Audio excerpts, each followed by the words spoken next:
주신 말씀은 누가복음 17장 17에서 19절 말씀 다 같이 합독함으로 함께 읽습니다. 함께 합니다.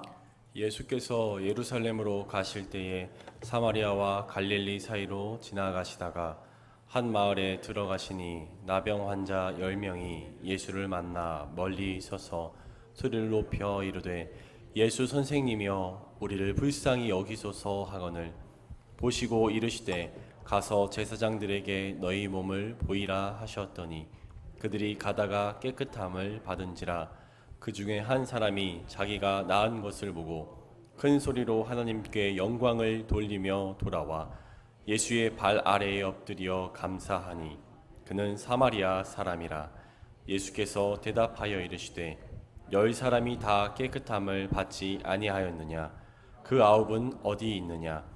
이 이방인 외에는 하나님께 영광을 돌리러 돌아온 자가 없느냐 하시고 그에게 이르시되 일어나 가라 내 믿음이 너를 구원하였느니라 하시더라. 아멘. 이는 살아계신 하나님의 말씀입니다. 자리에 앉으시기 바랍니다. 주일 예배 때마다 이렇게 기도하시는 목사님이 있었습니다. 오 하나님, 오늘도 우리에게 좋은 날씨를 주셔서 감사합니다. 그런데 어느 몹시 후덥지근한 여름날이었습니다. 장막비가 휘몰아치고 길은 온통 빗물로 가득 차 도저히 운전할 수 없는 정도로 악천후의 주일을 맞이했습니다. 겨우겨우 모인 한 20명의 교인들이 이런 말을 주고받았습니다. 오늘 예배 때도 목사님이 날씨에 대해서 감사하기도 하실까? 그날도 목사님은 날씨에 대해서 감사기도를 이렇게 했습니다. 하나님, 오늘 같은 나쁜 날씨의 주일을 1년에 겨우 몇 번만 주심을 감사합니다. 본문에는 10사람의 나병 환자가 예수님께 치유를 받았습니다. 그런데 그 중에 한 사람만 예수님을 감동하게 하는 감사를 합니다. 9명은 유대인이고 이 한 사람은 사마리아인이었습니다. 오늘도 많은 사람은 대부분 감사를 모르고 살아감을 보여줍니다. 그러므로 사마리아 사람이 한 감사는 예수님께는 놀라운 일이었습니다. 예수님이 감동할 만한 감사였습니다. 그래서 그를 마음껏 축복하셨던 것입니다. 당시에 나병은 불치병입니다. 치유받을 수 없는 병이었습니다. 그들은 가족과 격리되어 살아야 했습니다. 마을에 떨어진 곳에서 살아야 했습니다. 그저 죽을 날만 기다리며 고통의 세월을 보내야 했습니다. 나병 환자는 희망도 없이 절망 가운데 살아야 했습니다. 아마도 이 나병 환자들은 자신의 인생을 비관하며 세상에 대해서 원망하고 불평하면서 분노 속에 살았을 것입니다. 왜 나에게 이런 불치병이 걸렸느냐? 분노했을 것입니다. 왜 나에게 이런 일이 일어났느냐? 이해할 수 없다고 절규했을 것입니다. 그들에게는 하나님을 향해서도 분노했을지도 모릅니다. 원망과 불평과 분노가 가득한 삶을 하루하루 살았을 것입니다. 잠시 격리되는 것이 아닙니다. 아예 버림받는 것입니다. 정부로부터 그 어떤 보조받는 것도 아니고 가족들의 면회가 허락되는 것도 아니고 저주받은 운명으로 살아야 했습니다. 이들은 절망과 불평이 어느새 습관이 되어버렸습니다. 그런데 말입니다, 사마리아 사람은 단순히 원망과 불평과 분노의 감정으로만 삶을 살지 않았다는 거예요. 그는 절망적 상황 속에서 자신을 뒤돌아보는 시간을 가졌습니다. 자신이 회개하고 뉘우칠 것을 뉘우치는 시간을 보냈습니다. 오히려 그동안 자신에게 도움을 주고 은혜를 베풀어준 사람들에게 고마움을 가지고 그 은혜를 잊지 않으려고 노력하고 애썼습니다. 항상 감사하는 마음이 습관이 되었습니다. 그 결과 치유받고 난 이후에 감사하는 마음을 곧바로 예수님께 표현할 수가 있었던 것입니다. 그러므로 유대인 9명의 치유를 받았지만 감사를 생각하지도 못했습니다. 여러분, 오늘 나는 무엇으로 습관이 되어 있습니까? 왜 이런 차이가 생긴 것일까요? 왜 치유를 받고도 감사를 모르는 인생으로 살아가야만 했을까요? 그 9명은 평소에 감사하지 않았기 때문입니다. 감사가 습관이 되지 않으면 당연히 감사도 어려운 것임을 알 수 있습니다. 오늘 세상에서의 모습은 어떠합니까?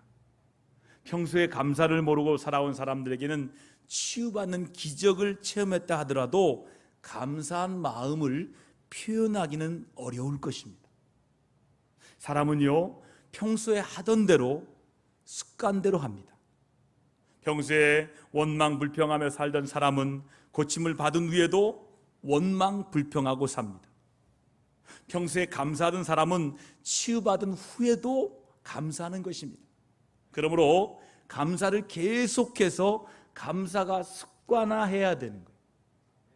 우리가 비록 겉으로는 나병 환자는 아니지만 원망과 불평이 얼마나 가득합니까? 우리 마음속에 각종 죄로 인해 부패한 마음을 품고 있을 때가 너무도 많습니다. 인생을 저주하고 쉽게 절망하고 낙담하고 주저앉을 때가 너무나 많습니다. 말하는 것마다 불평합니다. 말하는 것마다 원망합니다. 말하는 것마다 실패에 대해 절망합니다. 말하는 것마다 남에 대해 조롱이고 비판과 판단뿐입니다. 자기 고통이 자기에서 끝나는 것이 아닙니다. 자기 고통의 원인을 전부 다 다른 사람 때문이라고 원망합니다. 비판을 멈추지 않습니다. 그러면서 마음과 몸과 삶은 점점 더 무너져 갑니다. 하나님이 주신 인생을 불평하고 저주하느라고 모든 시간을 낭비합니다. 여러분, 문제가 무엇입니까? 문제는 감사가 쉽지 않다는 것입니다. 여러분, 감사는 먼저 감사할 줄 아는 마음이 되어야 돼요.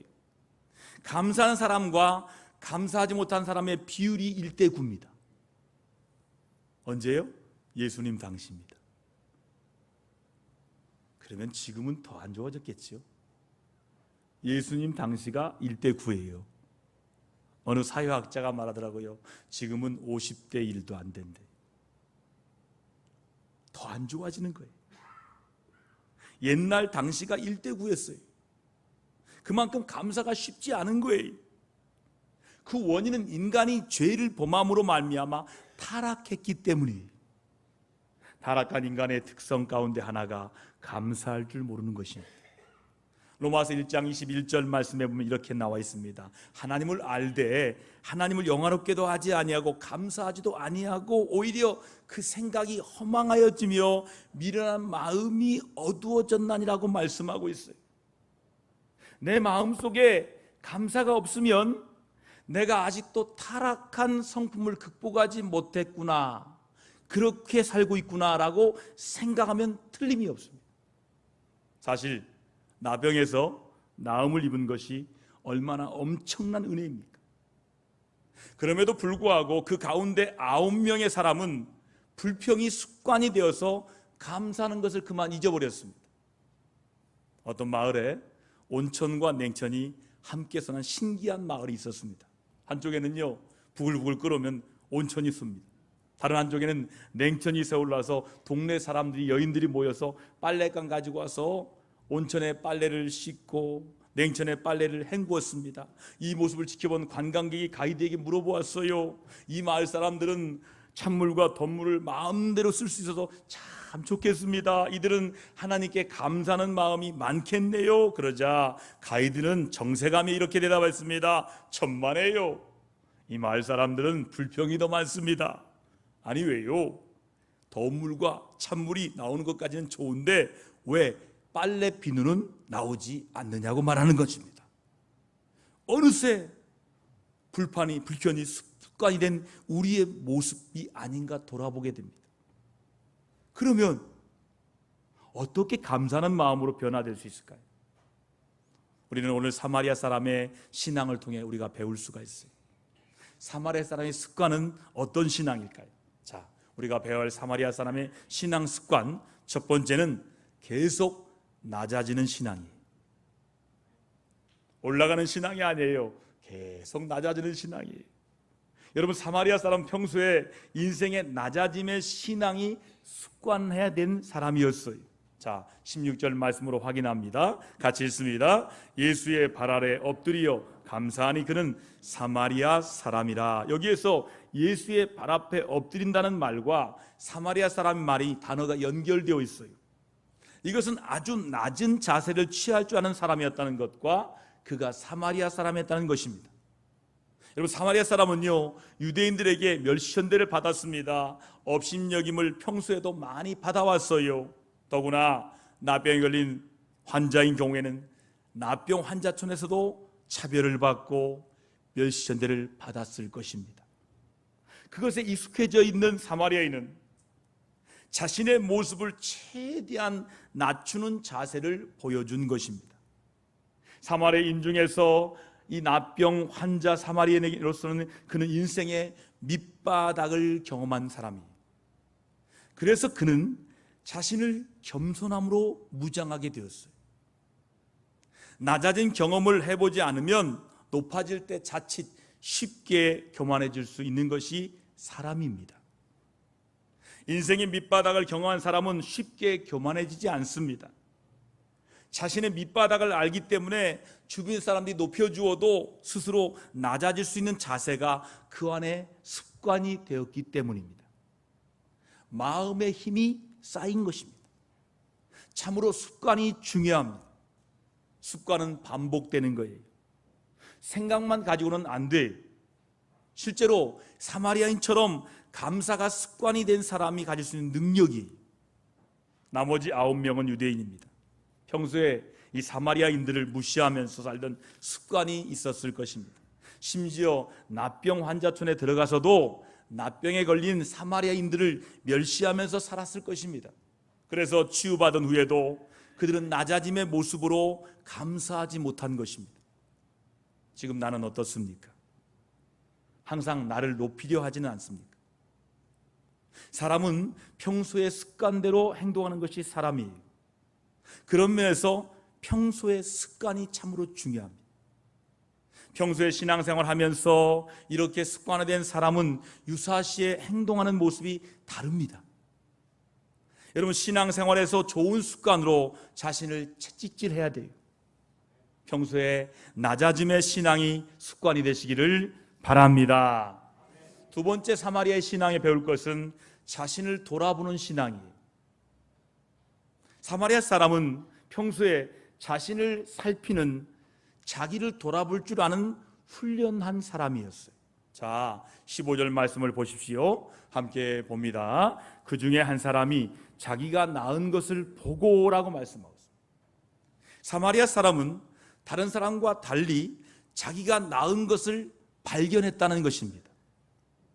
자기를 살피고 자기의 변화된 모습을 발견합니다. 예수님께서 말씀하시기를 가서 제사장들에게 너희 몸을 보이라 라고 말씀을 듣고 그곳으로 가는 도중에 치유가 일어난 것입니다. 그러니 자신이 나았다는 사실을 발견하지 못하다가 어느덧 깨달아 알게 된 것입니다. 그리고 이것이 우연히 일어난 치유라고 생각할 수도 있었어요. 예수님이 말했다고 나은 것이라고 볼 수가 없었어요. 말씀을 듣고 순종하여 가다 보니까 나도 모르긴 사이에 치유가 일어났습니다. 이것은 우연한 재수가 좋아서 치유된 것으로 생각할 수도 있었어요. 그러나 사마리아는 곧바로 알아차렸습니다. 이것은 예수님의 말씀대로 된 것이다. 우연이 아니다. 예수님이 고쳐준 것이 분명하다. 깨달음이 있었던 것입니다. 그는 곧바로 예수님께서 달려가서 감사한 걸 보면 그는 항상 자기를 점검하는 사람이었어요. 자기 내면을 살필 줄 아는 사람이었어요. 그러므로 예수님과의 연관성을 가지고 치유의 원인이 예수님 때문임을 분명하게 고백할 수 있었던 것입니다. 그러니까 자신의 한센시 병이 나음을 알고도 곧바로 감사를 표현할 수 있었습니다. 그렇지만 다른 9명은 치유된 것도 알아차리지 못하고 그저 탄식하며 가고 있었을 것입니다. 그리고 나중에 치유된 것을 알게 되었을 때 이것은 우연히 치유된 것이라고 여겼을지도 모릅니다. 자기 성찰은 무엇보다 중요한 것입니다. 자기를 성찰할 줄 모르는 사람은 아무런 변화도 치유도 일어나지 않습니다. 자기의 근본적인 인생의 문제가 무엇인지조차도 발견하지 못하고 어리석은 행동을 계속해서 반복하다가 망하게 되는 것입니다. 우리 성도는 모두 예수님 때문에 죄를 용서받았습니다. 아무리 발버둥 쳐도 벗겨지지 않는 이 죄짐으로부터 자유롭게 된 것은 우연히 된 것이 아닙니다. 예수님의 십자가로 은혜로 된 분명한 사실입니다. 그래서 죄의 결과인 사망으로부터 건짐을 받았어요.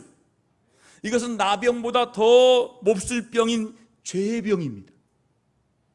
죄의 병으로부터 고침을 받은 거예요. 그뿐이 아닙니다. 우리를 하나님의 자녀로 삼아주셨어요. 우리를 천국의 상속자로 삼아주셨어요. 우리가 말씀에 순종하지 않고 욕심에 따라 살아서 문제지요. 그렇지만 하나님은 오늘도 선한 목자가 돼서 우리를 안전한 곳으로 인도해 주시고 계십니다. 아브라함 알아요? 아브라함은요, 하나님께 꼬임받아서 자기 가족을 다 버립니다. 그리고 내게 지시할 땅으로 갑니다. 하나님께서 말하시기를 내가 너에게 자손을 주겠다. 하늘의 별과 같이 모래와 같이 너에게 땅을 주겠다. 너에게 민족을 주겠다. 그렇게 약속했는데 그 약속의 시점이 언제 이루어집니까? 25년 뒤에 이루어집니다. 25년 만에 외아들 이삭을 얻게 되었습니다. 100세 때입니다. 그런데 아브라함이요, 하나님께 감사 기도했다는 말이 한 번도 없습니다. 아들을 주신 하나님보다 늦둥이 이삭한테 온통 마음을 빼앗기고 말았기 때문이에요. 그때 하나님의 심정은 오늘 말씀에 나온 그 9은 어디 있느냐고 허탈해하시는 예수님의 심정과 같았을 것입니다. 하나님은 아브라함에게 정신을 차리라고 말씀하십니다. 그 독자 아들 이삭을 모리아산에 가서 내게 번제로 바치라 말씀을 하십니다. 아브라함은 그때 정신이 번쩍 들었을 것입니다. 내가 아들 이삭에게 정신이 팔려서 하나님에 대한 감사를 잊고 살았을 사실을 알게 된 것입니다. 그리고는 회개합니다. 곧바로 다음 날 아침 일찍 일어나 아들 이삭을 데리고 모리아산으로 올라갑니다. 아마도 아브라함은 그제서야 깨달았을 것입니다. 하나님께 감사하지 못했던 자신을 크게 뉘우쳤을 것입니다. 여러분, 아브라함의 위대한 점은 자기를 살피는 능력이 있었다는 것입니다. 하나님의 사인을 보낼 때 곧바로 깨닫고 회개하고 돌이켜서 하나님 앞에 살 줄 알았던 것입니다. 하나님께서 말씀하시잖아요. 이제야 알겠다. 네가 나를 더 사랑하는 줄을, 네가 나를 경외하는 줄을 이제 알겠다. 이때 이후로 아브라함은 믿음의 조상이라고 불리게 되었습니다. 아브라함처럼 여러분 자신을 돌아보시기를 바랍니다. 세 번째 신앙은 엎드려 경배하는 신앙입니다. 자, 16절 말씀을 같이 읽습니다. 함께 합니다. 예수의 발아에 엎드려 감사하니 그는 사마리아 사람이라. 이 9명의 유대인은 경배의 신앙이 없었어요. 그러나 사마리아는 이는 되돌아와서 예수님께 엎드려 경배합니다. 진정으로 예수님께 경배합니다. 그에게는 경배하는 신앙이 있었기 때문입니다. 하나님의 택한 백성이라면 자부했던 유대인은 치유를 베푸신 예수님께 경배하지 않았어요. 10명이 똑같이 예수님 소문을 들었어요. 예수님께서 몹쓸 병을 치료해 준다는 치유의 소문을 들었습니다. 그러나 그들은 예수님을 메시아로 믿지는 않았다는 거예요. 그래서 9명의 유대인들은 예수님을 경배하지 않았어요. 예수님을 진심으로 진정으로 경배하는 사람들에게 어떤 은혜가 베푸십니까? 예수님 앞에 나아가 경배하는 자에게는 본문 19절 말씀과 같은 축복을 누리게 됩니다. 자, 축복의 말씀을 다 같이 한 목소리로 합독합니다. 그에게 이르시되 일어나 가라 내 믿음이 너를 구원하였느니라 하시더라. 내 믿음이 너를 구원하였느니라. 자, 여러분에게 묻겠습니다. 치유의 축복이 큽니까? 구원의 축복이 큽니까? 치유의 축복은 얼마 못 가요. 많이 가야 100년입니다. 또 병들어 죽어요. 나이 들어 죽어요. 근데 구원의 축복은 영원합니다. 여러분, 그것이 축복이에요. 구원의 축복이 진짜 축복이에요. 여러분, 내 믿음이 너를 구원하였느니라. 예수님께 나아가 엎드려 경배하여 감사하는 행위는 예배 행위예요. 그것이 믿음이에요. 여러분, 이런 믿음이 구원을 가져다 줍니다. 구원이란 무엇입니까? 절망에서 놓여나는 거예요. 사람의 가장 큰 절망이 무엇일까요? 죄 용서받지 못하고 지옥 가는 것입니다. 이것을 둘째 죽음이라고 말합니다. 또는 영원한 죽음이라고 말합니다. 이 죽음을 쉽게 설명하면 하나님과의 친밀한 관계, 사랑의 관계가 끊어지는 것입니다. 선악과를 따먹으면서 정령 죽으리라 말씀한 이 죽음이 바로 이 죽음이에요. 사람은요, 선악과를 따먹음으로 하나님과의 친밀한 사랑의 관계가 끊어졌어요. 그래서 죽은 존재가 된 거예요. 이 죽음에서 벗어나는 것이 구원받는 거예요. 새 가족들은 구원받는 것을 꼭 기억하세요.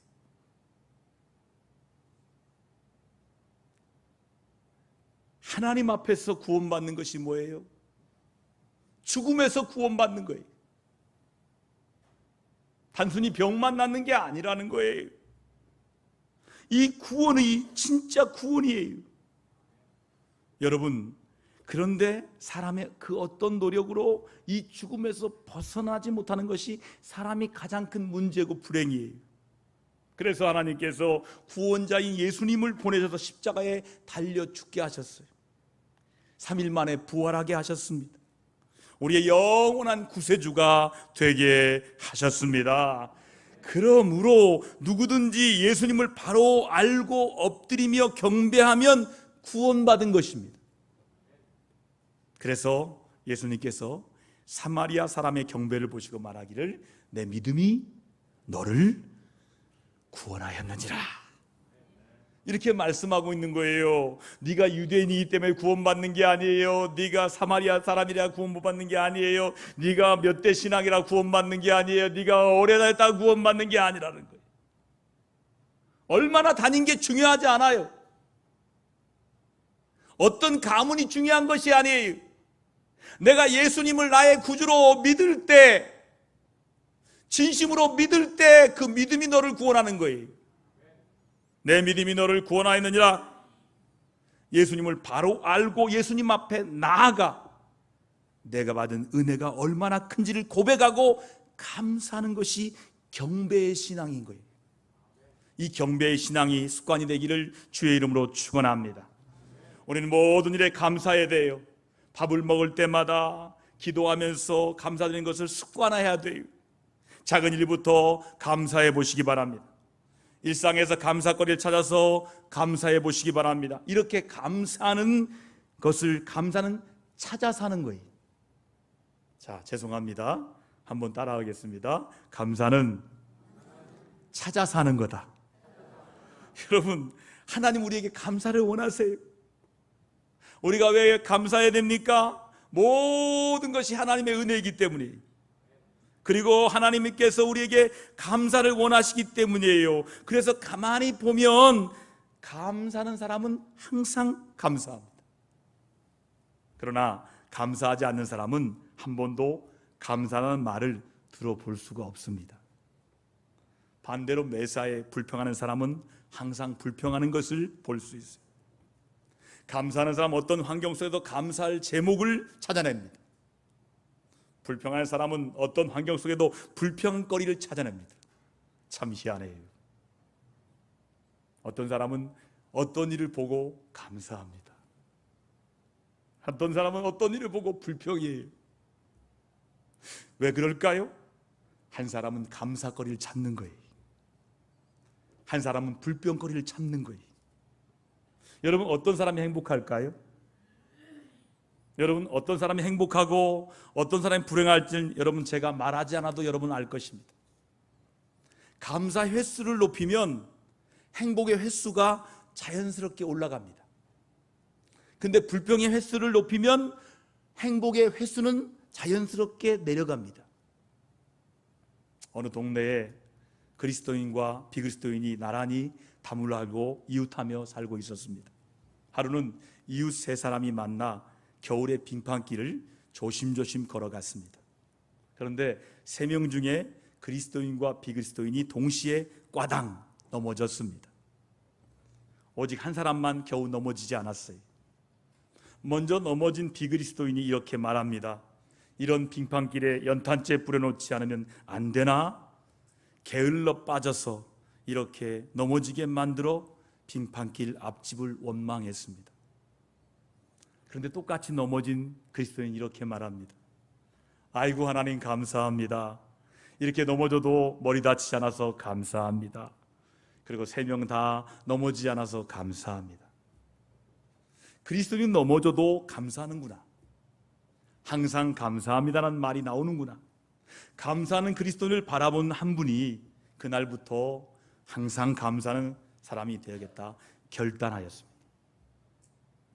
여러분, 하나님은 불신자에게 감사를 요구하지 않습니다. 그러나 하나님의 자녀된 우리에게는 감사를 강력하게 요구하십니다. 사랑하는 하나님의 자녀인 여러분, 하나님 아버지는 이 시간 명령하십니다. 하나님 명령에 같이 함께합니다. 범사에 감사하라. 함께합니다. 범사에 감사하라. 범사에 감사하라. 하나님의 명령, 어명입니다. 오늘은 맥주감사 주일입니다. 우리가 그동안 감사를 잊고 살아오지 않았는지를 한번 돌아보시기 바랍니다. 맥주감사 주일인 오늘이 하나님 자녀로 항상 모든 일에 감사하며 행복하게 살아가는 전환점 되시기를 주의 이름으로 축복합니다. 항상 낮아짐과 돌아봄과 엎드려 경배함으로 감사를 습관하여 감사의 신앙으로 무장하시기를 축복합니다.